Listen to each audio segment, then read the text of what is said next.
जय हिंद, नमस्कार फ्रेंड्स। ज्योति क्लासेस में आप सभी का एक बार फिर से स्वागत है। हेलो दोस्तों, कैसे हैं आप सभी? आई होप आप सभी बहुत ही अच्छे होंगे, स्वस्थ होंगे, स्टडी अपनी कंटिन्यू कर रहे होंगे।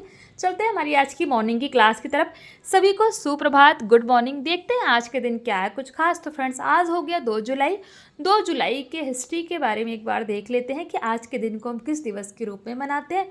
देन चलते हैं हमारी क्लास की तरफ। तो फ्रेंड्स, आज के दिन यानी कि 2 जुलाई को 2 महत्वपूर्ण दिवस मनाए जाते हैं। पहला है अंतर्राष्ट्रीय यूएफओ दिवस और दूसरा है अंतर्राष्ट्रीय खेल पत्रकार दिवस। कौन कौन से दिवस के बारे में हमने देखा? तो 2 जुलाई को अंतर्राष्ट्रीय यूएफओ दिवस और अंतर्राष्ट्रीय खेल पत्रकार दिवस के रूप में मनाया जाता है।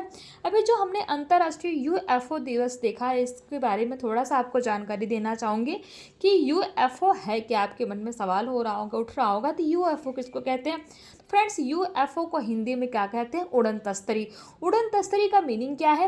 एक ऐसी अज्ञात उड़ने वाली वस्तु जिसका आकार अर्थात शेप एक तस्तरी यानी कि प्लेट या डिस्क के समान होता है, उसी को उड़न तस्तरी कहा जाता है। तो यह दिन उड़न तस्तरियों को समर्पित है। इसकी स्थापना यानी कि यूएफओ हंटर हैक्टन एकडोगन के द्वारा की गई थी। ध्यान दीजिएगा, यूएफओ की स्थापना किसके द्वारा की गई? तो यूएफओ की स्थापना हंटर हैक्टन एकडोगन के द्वारा की गई। पहला विश्व यूएफओ दिवस कब मनाया गया? आपको पता होना चाहिए। पहला विश्व यूएफओ दिवस 2001 अर्थात 2001 में मनाया गया। तो ये तो हमने देख लिया यूएफओ के बारे में कि यूएफओ होता क्या है। आई होप यूएफओ आपको अच्छे समझ में आ गया होगा। यूएफओ को हिंदी में उड़न तस्तरी कहते हैं। और उड़न तस्तरी से अभिप्राय क्या है? तो यह एक ऐसी अज्ञात उड़ने वाली वस्तु होती है जिसका जो शेप अर्थात आकार है एक तस्तरी या डिस्क के जैसा दिखाई देता है। और यूएफओ का फुल फॉर्म भी आपको पता होना चाहिए। तो क्या है यूएफओ का full form? Unidentified flying objects. क्या है?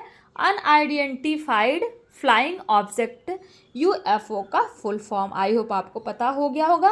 और इसको मनाने का उद्देश्य क्या है? तो अज्ञात उड़ने वाली वस्तुओं अर्थात यूएफओ और ब्रह्मांड में जीवन की संभावना के बारे में जागरूकता बढ़ाना तथा साथ ही साथ इस विषय पर चर्चा करने के लिए प्रोत्साहित करना है। किसका?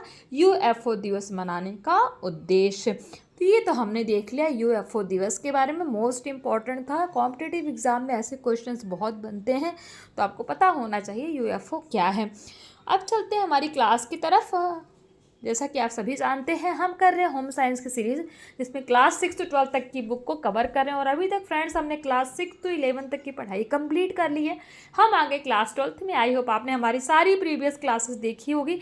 नहीं देखी है तो प्लेलिस्ट में जाइए, क्लासेस वाइज प्लेलिस्ट आपको प्रोवाइड कराई गई है, वहाँ पर देख करके अपने हर कॉन्सेप्ट को क्लियर कर सकते हैं। आपको जिस भी क्लास में जो भी डाउट है, क्योंकि हर टॉपिक को हमने बहुत ही डिटेल में पढ़ा है। इतने डिटेल में पढ़ने का एक ही उद्देश्य है, एक बार आप इस सीरीज़ को देखिए, समझिए, ताकि होम साइंस से रिलेटेड कोई भी डाउट आपके माइंड में ना रह जाए। चाहे आप किसी भी क्लास के लर्नर्स हैं, किसी कॉम्पिटिटिव एग्जाम की प्रिपरेशन कर रहे हैं, या फिर किसी भी फील्ड में होम साइंस से अपना करियर देख रहे हैं, सभी के लिए सीरीज़ काफ़ी हेल्पफुल होने वाली है।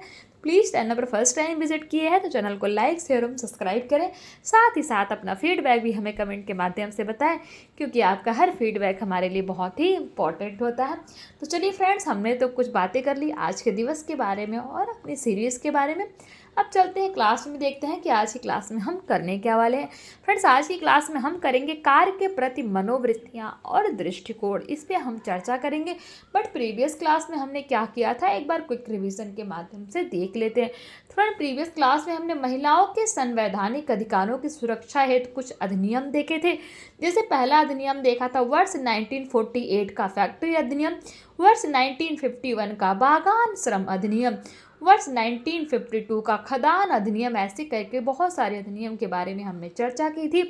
फिर हमने साथ ही साथ अनुच्छेद 16(1) यानी कि अनुच्छेद 16(1) के तहत राज्य के अधीन किसी भी दफ्तर में रोजगार और नियुक्ति संबंधित मामलों में सभी नागरिकों को समानता की गारंटी देता है। इसके बारे में भी हमने अनुच्छेद 16(1) के बारे में भी देखा था।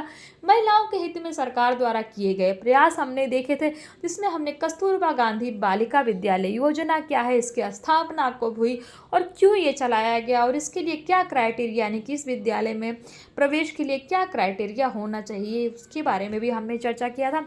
और साथ ही साथ हमने देखा था महिला सशक्तिकरण के लिए संगठित प्रयास, जिसके तहत हमने श्री महिला गृह उद्योग लिज्जत पापड़ योजना के बारे में हमने पढ़ा था।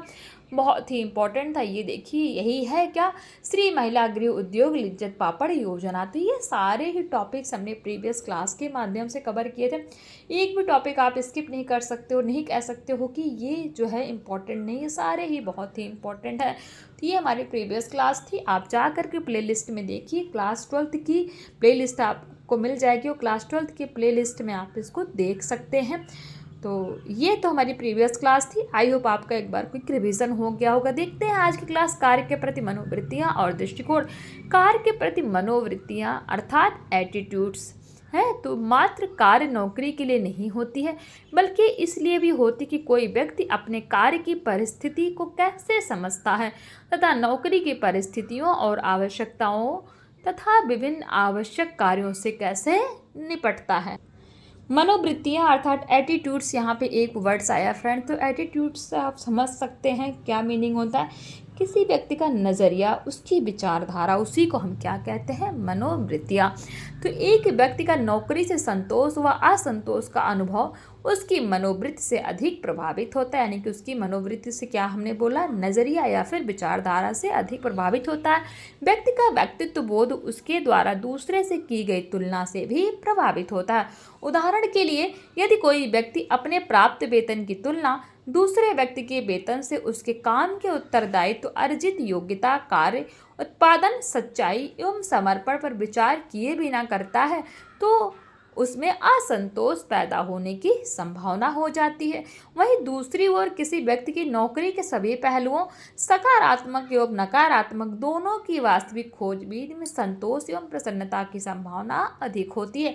अधिकतर व्यक्ति प्रतिदिन अपना अधिक समय काम में व्यतीत करते हैं, यानी कि ज़्यादातर जो व्यक्ति होते हैं अपने दिन का काफ़ी टाइम वो अपने काम अर्थात वर्क में व्यतीत करते हैं। अतः कार्य की दिनचर्या का महत्व स्वास्थ्य की अच्छी आदतों से जुड़ा हुआ है, जैसे स्वास्थ्यवर्धक भोजन करना, संतुलित भोजन और पूरी नींद लेना तथा अवकाश के समय को सक्रिय रूप से व्यतीत करने पर जोर देना चाहिए। प्रायः कुछ लोग काम को इस दृष्टि से देखते हैं कि उन्हें यह कार्य किसी प्रकार अथवा कैसे भी करना है, इसलिए वे कार्य का आनंद लेने में असमर्थ रहते हैं। दूसरी ओर कुछ लोग अपने कार्य का आनंद लेते हैं, चुनौतियों से निपटते हैं, कठिन कार्यों को सकारात्मक दृष्टि से संभालते हैं। इस प्रकार कार्य उनकी जीविका में प्रगति के अवसर और उनकी योग्यता, कौशल और ज्ञान का प्रयोग व्यक्तिगत प्रसन्नता एवं संस्था के कार्य जीवन की गुणवत्ता में योगदान करता है। तो ये तो हमने देख लिया कार्य के प्रति हमारी मनोवृत्तियाँ अर्थात नज़रिया, देखने का नज़रिया और दृष्टिकोण कैसा होना चाहिए, उसके बारे में हमने जाना। अब कार्य जीवन की गुणवत्ता पर चर्चा करते हैं। संस्थाएं कर्मचारियों के कार्य जीवन की गुणवत्ता अर्थात क्वालिटी ऑफ वर्क लाइफ को महत्वपूर्ण मानती हैं। जिस संस्था में व्यक्ति कार्य करता है तो वहाँ की जो संस्थाएं होती हैं वो अपने कर्मचारी यानी कि जो उनके एम्प्लॉयज़ हैं उनके कार्य जीवन की गुणवत्ता अर्थात क्वालिटी ऑफ वर्क लाइफ को महत्वपूर्ण मानती है। इस परिप्रेक्ष्य में कर्मचारियों को महत्वपूर्ण घटक माना जाता है। घटक आप कह सकते हैं किसी चीज को प्रस्तुत करने वाला या फिर रचना करने वाला। घटक से अभिप्राय क्या है, किसी चीज को प्रस्तुत करने वाला या फिर रचना करने वाला है।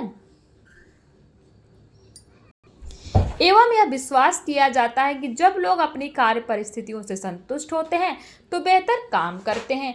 इसलिए कर्मचारियों को प्रोत्साहित करने के लिए उनकी आर्थिक आवश्यकताओं के साथ साथ सामाजिक और मनोवैज्ञानिक आवश्यकताओं को भी पूरा करना आवश्यक होता है। इसमें अनेक दृष्टिकोण सम्मिलित होते हैं। सभी मनुष्यों के जीवन यापन के लिए एक ऐसे कार्य परिवेश की आवश्यकता होती है जहां पर उनको सामर्थ्य के अनुसार कार्य करने की प्रेरणा एवं प्रोत्साहन प्राप्त हो। अतः यह एक निर्णायक कदम सिद्ध होगा कि मानव प्राणी के लिए स्वस्थ एवं खुशहाल कार्य परिवेश बनाए जाए, जो भौतिक एवं सामाजिक अनुभूति के अतिरिक्त मनोवैज्ञानिक, मानसिक और भावनात्मक परिप्रेक्ष्य से भी उपयुक्त हो। एक स्वस्थ कार्य परिवेश को सही रूप से सकारात्मक कार्य परिवेश भी कहा जा सकता है।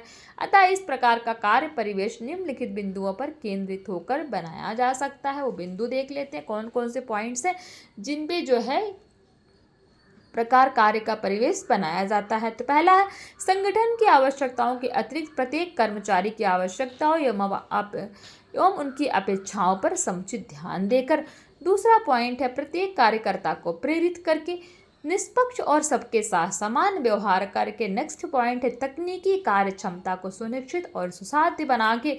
नेक्स्ट पॉइंट कहता है, व्यक्ति को उसके योग्य कार्य देकर जहां आवश्यक हो वहां प्रतिनिधि बनाकर सहयोग भावना और टीम उत्तरदायित्व विकसित करके कर्मचारियों का प्रशिक्षण, आत्मविश्वास निर्माण, प्रतिपुष्टि अर्थात फीडबैक, प्रोत्साहन और प्रशंसा, समर्थन एवं उनकी भागीदारी विकसित करके जहां उचित हो कर्मचारियों को अधिकार देकर एवं उन्हें प्रोत्साहित कर कर। और लास्ट पॉइंट कहता है, कर्मचारियों को अपने विकास के लिए लगातार अवसर प्रदान करके। तो ये जितने भी पॉइंट्स हमने देखे, इसी से आप कार्य परिवेश आप समझ सकते हैं इस पॉइंट्स के माध्यम से। आई होप ये आपको समझ में आए होंगे।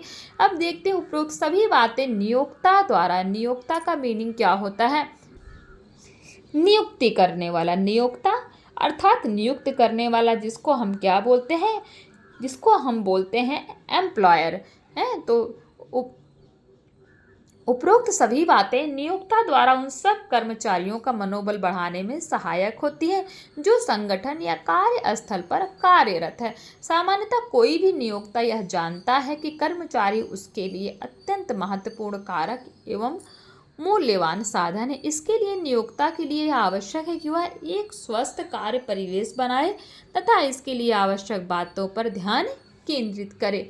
है तो ये तो हमने देख लिया। क्या हमने देख लिया? कार्य जीवन की गुणवत्ता के बारे में। कुछ क्वेश्चन है फ्रेंड्स, आप देख सकते हैं। क्वेश्चन 1 कहता है, बुनाई भारत का कैसा उद्योग है? हमने देखा था ना, भारत की परंपरागत उद्योग के बारे में पढ़ा था प्रीवियस क्लास में। तो उसमें पूछा है बुनाई भारत का कैसा उद्योग है। क्वेश्चन 2 कहता है, भारतीय संस्कृति में भोजन पकाने को क्या कहा जाता है। क्वेश्चन 3, व्यक्ति की पहचान कब से बन जाती है। क्वेश्चन 4 कहता है, भारत सरकार ने सर्व शिक्षा अभियान के अंतर्गत कस्तूरबा गांधी बालिका विद्यालय योजना को किस वर्ष आरंभ किया। और क्वेश्चन 5 कहता है, अधिकतर व्यक्ति प्रतिदिन अपना अधिक समय कहाँ व्यतीत करते हैं। तो आप बता सकते हैं। तो ये तो हमारी हो गई फ्रेंड्स आज की क्लास। जी हाँ, ये हो गई आज की क्लास, जिसमें कुछ क्वेश्चंस हैं एज अ होमवर्क के रूप में। ज़्यादा कुछ हमने नहीं पढ़ा। हमने क्या पढ़ा? कार्य के प्रति मनोवृत्तियाँ और दृष्टिकोण के बारे में चर्चा की और साथ ही साथ कार्य जीवन की गुणवत्ता पर भी हमने डिस्कशन किया। तो ये 2 पॉइंट्स हमने पढ़े। थोड़ा पढ़िए क्योंकि अभी हमारी लगभग सीरीज़ हमारी कंप्लीट हो गई। क्लास 12 ही बचा है। तो ये मैं सोच रही हूँ क्लास 12 को आपको बहुत ज़्यादा नहीं, बड़ा क्लास नहीं हम प्रोवाइड कराएंगे। थोड़ा थोड़ा करिए बट अच्छे से समझ के करिए। तो आज के लिए बस यही समझिए, कार्य के प्रति मनोवृत्तियाँ और दृष्टिकोण, कार्य जीवन की गुणवत्ता, इन पे हमने चर्चा की। और कुछ क्वेश्चंस आपको एज अ होमवर्क के रूप में दिए हैं। आई होप इन क्वेश्चन को आप इजीली सॉल्व कर पाएंगे और आपसे क्वेश्चन बहुत ही जल्दी सॉल्व होंगे। तो प्लीज़ फ्रेंड्स, इन क्वेश्चन को सॉल्व करने के बाद, क्लास देखने के बाद अपना फीडबैक अवश्य दिया करिए। मैं बार बार कहती हूँ अपना फीडबैक दिया करिए, बट आप अपना कोई भी फीडबैक देते नहीं हैं। तो प्लीज़, जिससे मेरा भी थोड़ा मनोबल बढ़े, मुझे भी उत्साह हो कि हाँ मैं जो पढ़ा रही हूँ वो आपके काम का है भी या नहीं, आपको समझ में आ रही है चीज़ें या फिर नहीं आ रही है। प्लीज़ फीडबैक अवश्य दिया करिए, बहुत इंपॉर्टेंट होता है, बहुत मोटिवेशन मिलता है आपके हर एक रिस्पॉन्स। आज की क्लास को यहीं तक करते हैं। नेक्स्ट क्लास में हम चर्चा करेंगे आजीविका के लिए जीवन कौशल, इस पर हम चर्चा करने वाले हैं नेक्स्ट क्लास में। आई होप आज की क्लास आपको समझ में आई होगी। मिलते हैं हमारे नेक्स्ट क्लास में, तब तक के लिए जय हिंद, नमस्कार। हंसते रहिए, मुस्कुराते रहिए, एक दूसरे की हेल्प करते रहिए। और हाँ फ्रेंड्स, टॉपिक्स क्लियर हो रहे हैं, वीडियो अच्छी लग रही है तो जाते जाते चैनल को सब्सक्राइब करके बेल आइकन प्रेस करके अवश्य जाइए, इसी तरह इंटरेस्टिंग बेस और डिटेल में हमारे साथ पढ़ने के लिए। धन्यवाद।